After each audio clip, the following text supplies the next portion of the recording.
Actually sekarang ada banyak kondo di KL dan kawasan sekitarnya.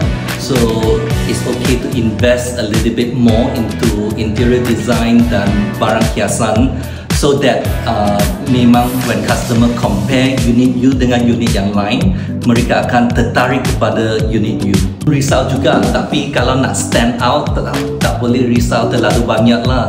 Tapi untuk unit saya ini, I ada beli rental insurance juga. Kalau ada barang yang rosak, hilang pun boleh claim insurance. Untuk unit yang akan disewakan, I akan recommend untuk fully furnished. Ada peti sejuk, ada washer and dryer, ada microwave, pinggan mangkuk yang complete. So rental yang sewakan tempat akan rasa selesa dan puas hati.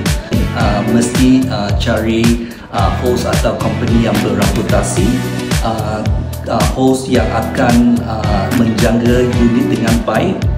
Selepas penyewa leave the unit, mereka akan bersihkan tempat dengan teliti.